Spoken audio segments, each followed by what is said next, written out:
සුබ දවසක් වේවා මගේ යාළුවෝ හැමෝටම. ඉතින් මේ වීඩියෝ එක පටන් ගන්න කලින් හැමෝටම ස්තුති කරන්න ඕනේ.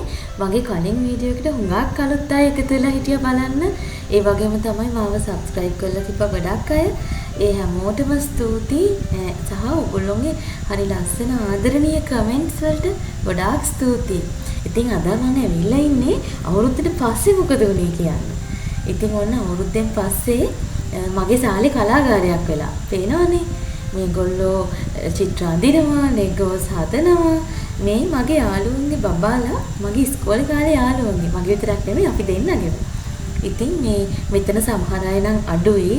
ඒගොල්ලෝ ඉතින් විවිධ රටවල් වල ඉඳලා ඒගොල්ලන්ට එන්න බැරි නිසා ඒත් පුළුවන් කට්ටිය ඇවිල්ලා ඉන්නවා රටවල් වල ඉඳනොත්.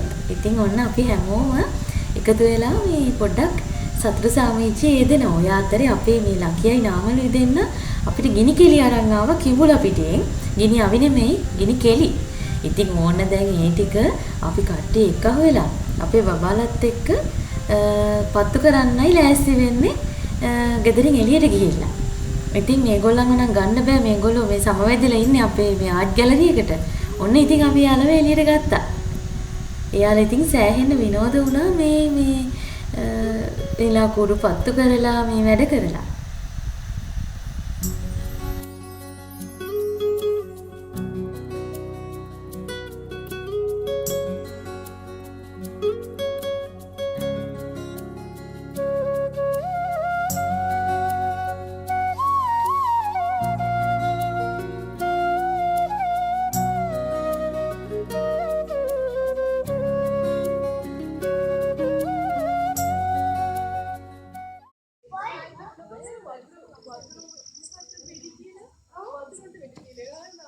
මෙන්න ඊළඟ එක අපි නැගි බලන්නේ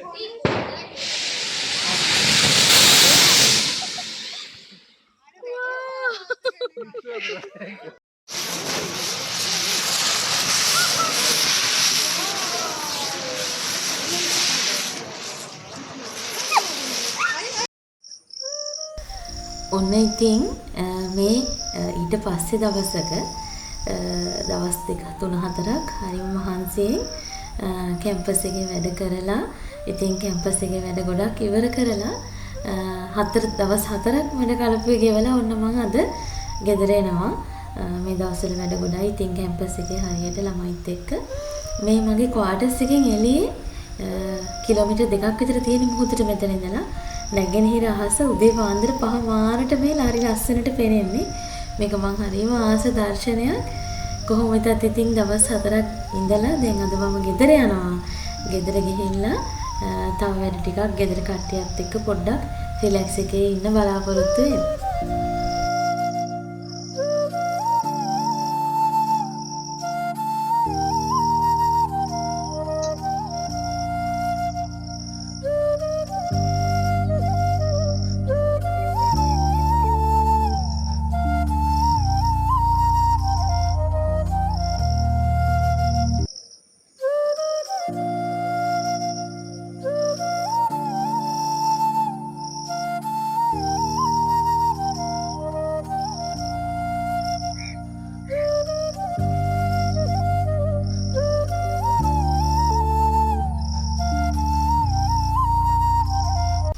කට්ටියට කිව්වට ඉතින් ඔන්න මං ගෙදර එද්දි ටිකක් හවස් වුණා. හවස් වෙලා දැන් මේ ඉක්මනට රැයට කෑම ටික හදලා තියලා අපි අර කිව්වා වගේ මුද දවසකින් ඉතින් අපි 4 දෙනා අපි 3 දෙනා දැන් මේ එකතු වෙලා ඉන්නේ. ඉතින් ඒ හින්දා මේ 4 දෙනා කියුනේ අපේ ටිමියත් එක්ක. ඉතින් මේ අපි එකතු වෙලා ඉන්නේ. දැන් මේ පොඩ්ඩක් එළියට යන්න කියලා තමයි අපි ප්ලෑන් එකක් ගහගෙන මේ ඉන්නේ.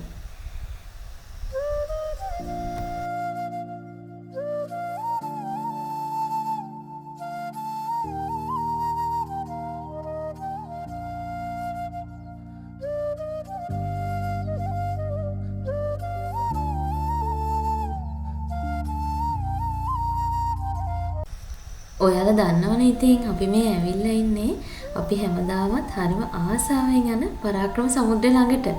මේකෙන් පස්සේ මෙතන ටිකක් හවස් වෙනකන් ඉඳලා ඔන්න අපි යන්න පටන් ගත්තා තවත් තැනකට. මෙතන අපි යන්න විශේෂ හේතුවක් තියෙනවා. මොකද අපිට ඉතින් සතිය ගෙවලා මහන්සි වුණාම අපි චුට්ටක් රිලැක්ස් වෙන්න ඕනේ කියලා හිතුණාම හිත ටිකක් සංසුන් කරගන්න ඕනේ කියලා හිතුණාම නිතර යන තැනක් තමයි මේ. අපේ විෂුවල්ස් දැක්කහම ඔයාලට පේනවා ඇති අපි මේ ගිහිල්ලා ඉන්නේ පොළොන්නරුවේ ගල් විහාරෙට. ඉතින් මේ පොය දවසක් නොවන හින්දාද මේ වෙලාවට දැන් 8:00ට විතර ඇති. මේ වෙලාවට මේ කිසිම කෙනෙක් නෑ මෙතන අපේ මෙතන ආරක්ෂාවට ඉන්න මහතුරු ඇරෙන්න. ඉතින් හරිම නිස්කලංක ශාන්ත හිත නිවෙන පරිසරයක් මෙතන තියෙන්නේ. ඉතින් අපි හරි ආසාවෙන් එන තැනක් මේ අපිට පොඩ්ඩක් නිස්කලංකේ බුදුන් ඇඳලා යන්න ඕනේ වුණාම. ඉතින් මේ ආපු එකේ මගේ මේ channel එකට දැන් කට්ටියත් අලුතෙන් එකතු වෙලා ඉන්නවනේ එහෙ මෙහෙ ඉන්න. ඉතින් ඕගොල්ලෝ මේ ගල් විහාරේ ගැන අහලා ඇති. සමහරක් විට දැකලා නැතුව ඇති, දැකලත් ඇති. ඔයාලා නොදන්න දේවල් ටිකක් කියන්නම් කියලා මං හිතුවා මේ ආපු හින්දා. ඉතින් මං දැන් මේ ඉන්න තැන මේ ගල් ගුහාවක් වගේ ඇතුලේ මේ පිළිම වහන්සේ නෙලලා තියෙන්නේ මේ ගලෙන්මයි. මේකේ මේ ඉතිහාස කතාවේ තියෙන්නේ රන් ආලේප කරලා තියෙනවායි කියලා. ඉතින් මේ ඒ ගුහාවම චිත්‍ර වලින් සරසලා තිබිලා තියෙන්නේ. දැන් නම් බොහොම පොඩ්ඩයි තියෙන්නේ. එතකොට මේ පේන බුදු පිළිමෙයි මේ හැමදේම නෙලලා තියෙන්නේ මේ තනි ගලක. එතකොට අපේ මේ පුරාවිද්‍යාඥයෝ කියන විදිහට මේක විශේෂ ගල් වර්ගයක්ලු. මේකෙන් හරි පහසුයිලු මේ පිළිම නෙලන කාර්යය. ඉතින් ඒ කාලේ මේවට වහලවල් හිම තිබුණත් පස්සේ කාලෙක දෙමළ අර චෝල ආක්‍රමණ ඉන්දියානු ආක්‍රමණත් එක්ක පොළොන්නරු රාජධානිය අත්හැරුණානේ. ඉතින් කාලයක් මේක අවැසි වලට මුහුණ දීලා එතකොට අපේ පරිසරයේ වෙනස් වීමුත් එක්ක ආම්ලිකතාවය වැඩි වතුර වැහි වතුර වැටිලා ඉතින් මේව පොඩ්ඩක් ආධුනිකයට ලක් වෙලා තමයි තියෙන්නේ. ඉතින් ඒක නිසා තමයි මේ ඔයාලට පේන වහලේ ඉදි කරලා තියෙන්නේ අපේ පුරාවිද්‍යා දෙපාර්තමේන්තුවේ මේකේ ආරක්ෂාවට.